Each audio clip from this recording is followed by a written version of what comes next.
അഴിമതി വിരുദ്ധ ശില്പശാലയിൽ Jacob Thomas സംസാരിക്കുകയാണ്. തത്സമയ സംരക്ഷണത്തിൽ ലീഡർഷിപ്പ് പറഞ്ഞത് ഗുഡ് ടു ഗ്രേറ്റ് ബുക്ക് എഴുതിയ ഗുഡ് ടു ഗ്രേറ്റ് എന്നുള്ള ബുക്ക് എഴുതിയ ടോം പീറ്റേഴ്സ് ആണ് 5 ലെവൽസ് ഓഫ് ലീഡർഷിപ്പ് പറഞ്ഞിട്ടുണ്ട്. Level 1, level 2, level 3, level 4, level 5. Level 5 സാധാ ഇൻഎഫക്റ്റീവ് ലീഡേഴ്സ്, ലെവൽ 4 വളരെ എഫിഷ്യൻ്റ് ആയിട്ടുള്ള ലീഡേഴ്സ്. പക്ഷേ ലെവൽ 5 എന്ന് പറയുന്നത് വളരെ എഫിഷ്യൻ്റ് ആൻഡ് എഫക്റ്റീവ് പ്ലസ് ഹ്യൂമിലിറ്റിയും ഉണ്ട്. They are very humble people. ആ ഹംബിൾ ആയിട്ടുള്ള ആൾക്കാർക്ക് മാത്രമേ താഴേക്ക് നോക്കാൻ പറ്റുകയുള്ളൂ.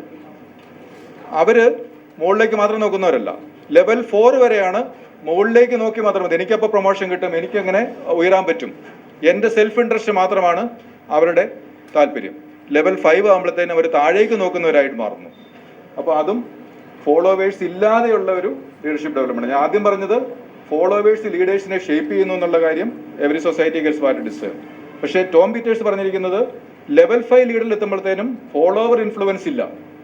The leader because of his own innate value system he looks down. ഫോളോവേഴ്സിന്റെ കൂടെ അതേ ലെവലിലേക്ക് എത്തുന്നു. അപ്പോൾ ആ 2 വ്യൂസും ഉണ്ട്.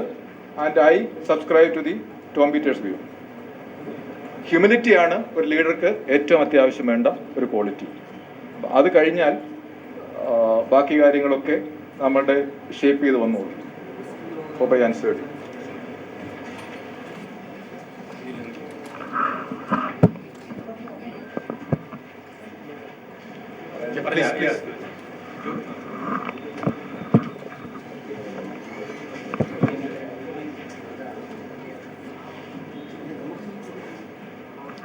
എനിക്ക് ഇദ്ദേഹം പറഞ്ഞതിൽ ഒരു കാര്യത്തെക്കുറിച്ചാണ് എനിക്ക് ചില കാര്യങ്ങൾ സൂചിപ്പിക്കാനുള്ളത്. Prevention of corruption. ഇപ്പോൾ ഈ കഴിഞ്ഞ സർവീസിൽ നിന്ന് വിരമിച്ച നമ്മുടെ ചീഫ് ജസ്റ്റിസ് ലോധ ഒരു കാര്യം സൂചിപ്പിക്കുകയുണ്ടായി. ഞാൻ സർവീസിൽ നിന്ന് വിരമിച്ചിരിക്കുന്നു, മേലിൽ സർക്കാരിൻ്റെ ഒരു അധികാര സ്ഥാനങ്ങളിലേക്ക് ഞാൻ ചെന്ന് കയറില്ല എന്ന് പ്രഖ്യാപിക്കാൻ ഏതെങ്കിലും ഒരു ഉദ്യോഗസ്ഥൻ, ഏതെങ്കിലും ഒരു ന്യായാധിപൻ ഇത് തയ്യാറുണ്ടോ? അതാണ് പ്രിവെൻഷൻ.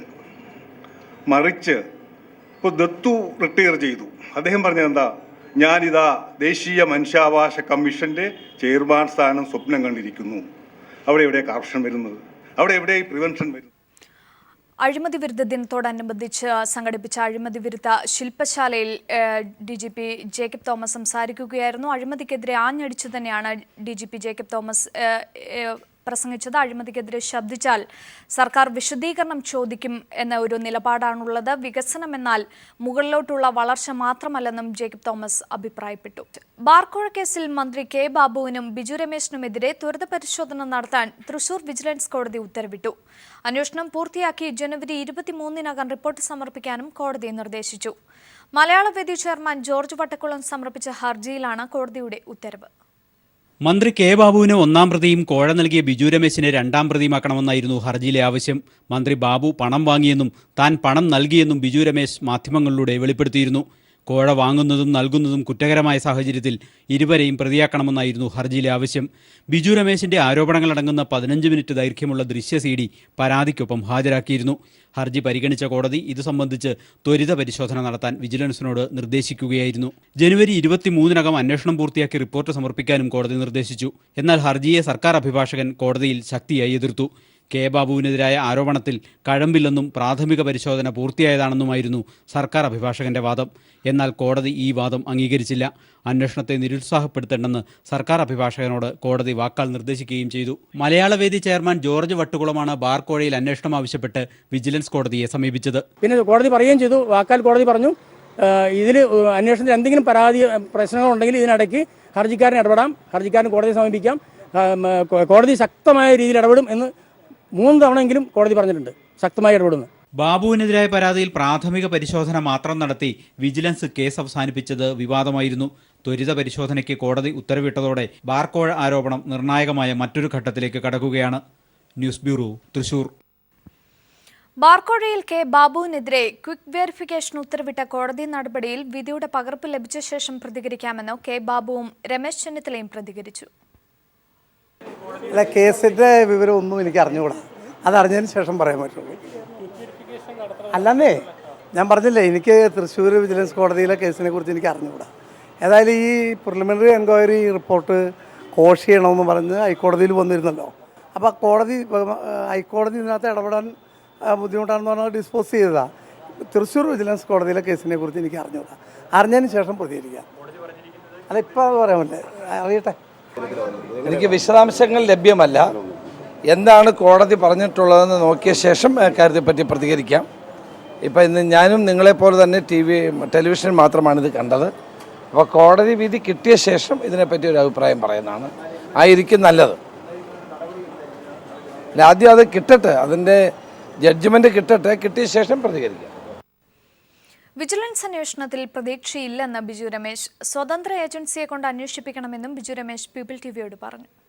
ഈ കേസിൽ നിന്ന് ബാബുവിനെ സംരക്ഷിക്കുന്നതിലേക്ക് വേണ്ടി DGP ആയിരുന്ന വിൻസൻ പോൾ സാർ അടക്കം ഉള്ള ആളുടെ ശ്രമത്തിൻ്റെ ഫലം കൊണ്ടാണ് ബാബു അതിൽ നിന്നും ആദ്യത്തെ ചാൻസിൽ രക്ഷപ്പെട്ടത്.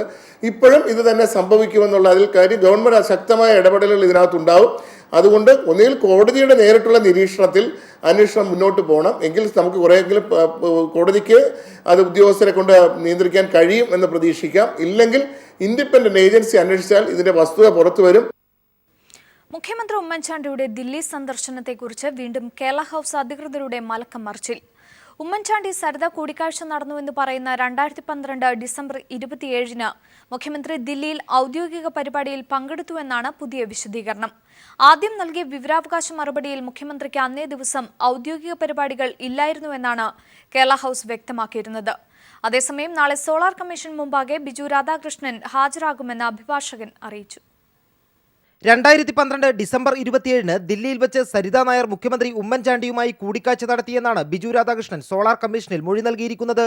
അന്നേ ദിവസം വിജ്ഞാൻ ഭവനിൽ നടന്ന വികസന സെമിനാറിനിടെ സരിത ഉമ്മൻചാണ്ടിയെ കണ്ടു എന്നാണ് ആരോപണം. മുഖ്യമന്ത്രിയുടെ ഡിസംബർ 27-ലെ ദില്ലി സന്ദർശനത്തിന്റെ വിശദാംശങ്ങൾ ആവശ്യപ്പെട്ടുകൊണ്ട് നൽകിയ വിവരാവകാശ അപേക്ഷയിൽ പരസ്പര വിരുദ്ധമായ 2 മറുപടികളാണ് കേരള ഹൌസ് നൽകിയിരിക്കുന്നത്.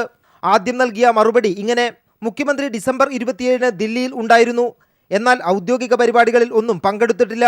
ഈ മറുപടി വിവാദമായതോടെയാണ് പുതിയ മറുപടി നൽകിയത്. വിവരാവകാശ അപേക്ഷ നൽകിയ സുപ്രീം കോടതി അഭിഭാഷകൻ സുഭാഷ് ചന്ദ്രന്റെ ഓഫീസിൽ നേരിട്ടെത്തിയാണ് കേരള ഹൌസ് അധികൃതർ പുതിയ മറുപടി കൈമാറിയത്.